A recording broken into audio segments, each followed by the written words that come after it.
Hi, welcome back to my channel. Thank you so much for stopping by. This is Amy from With Love by Amy, and today is day 13 of the Spellbinders Crafty Advent Calendar series. Woohoo! We're more than halfway through. Alright, so here's the item from today. I'm on the struggle bus apparently, and it is a stamp set. Yay! If I can get it out. It's sentiments, but this is super cool because it is sentiments that are like hello and thank you and stuff in different languages. So that is super helpful. All right, so what I decided I was going to do, I'm going to make a true one-layer card with this. I'm going to use the stencil set from whatever day that was from, because I don't remember.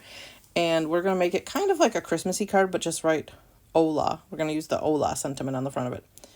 And what I'm doing now is I'm just drawing little dots with a pencil in the corners, and I'm going to do one on the top facing down, or one on the top facing up, the bottom facing down. So I'm setting it up. I taped my card panel down. That is my favorite thing is cardstock.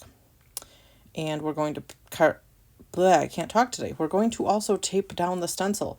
And this is Rustic Wilderness. And we're just going to ink blend. There's no technique to my ink blending, so I did cut out some of the ink blending.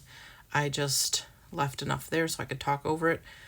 Using a post-it note or something like that is helpful too, because then you can cover up the small holes that you don't want covered with the other ink. So like now I'm going to move it and I'm going to cover up the green so that I don't get my red brush in the green ink, and I don't go over my green ink with the red. And now we're done with that stencil, so we're going to move on to the next one. My thought was that I would leave the tape on the glass surface, but it didn't really work out that well when I was switching from end to end of the card. So we're just going with the flow and leaving the tape on the stencil just because it works for me. I mean, there's definitely different ways to do this, but this is what was working for me at the moment. And I am going to take my microfiber cloth and like kind of wipe these off right now because I don't want to make a giant mess. And we're using Rustic Wilderness for the green and Candied Apple for the red. I know I could use more colors, but I kind of wanted to challenge myself to see how it looked with just the red and the green. The two red, or like just the two colors. And we're done with that stencil. We're going to move on to the next one. This is stencil 2. They do all have a number in the lower left-hand corner. So if you're not sure which layer should be first, they have explained it for you. And I'm being very careful here to not go over the edge and to not go in the spots I don't want to. And I am trying to go super speedy because I'm in a time crunch today. Like, I postponed this because I couldn't think of what I wanted to do. So this is what we're going to do. And I'm just going to make it all red. Like, all the flowers are going to be red. I'm only using those two colors. That is all. But after I finished it, I was pretty pleased with the results. So it's I think it's a powerful little stencil. Like, it really is. It's a workhorse. But now we're going to move on to the bottom, and we're going to repeat the process. All right, now we're moving on to stencil 3, since I didn't think you needed to watch me do the same steps, and I had really nothing else to talk about during that, so I just edited it out. All right, so we're just making sure that it's dark enough, like how we want it, and I'm trying really hard to make sure that the stencil doesn't move, and I'm also now being I'm doing a dangerous move there with not masking off the rest of the stuff.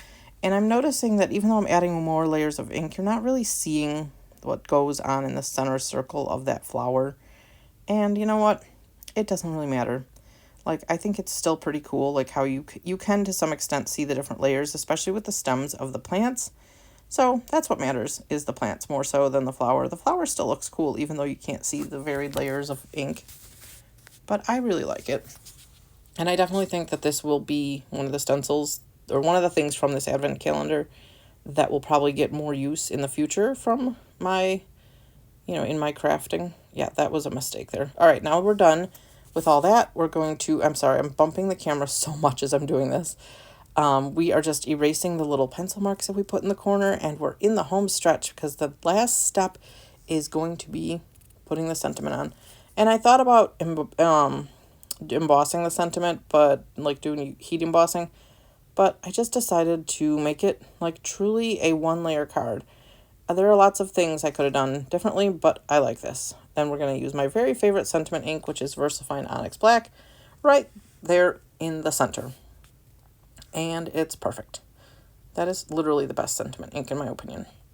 All right, and we are putting this on a textured red card base, but I realized after I tried to stick it down that it must not be a true A2 size piece of cardstock, because it kind of like didn't show the edges all the way. So I had to go trim it with the glue on the back. Oopsie.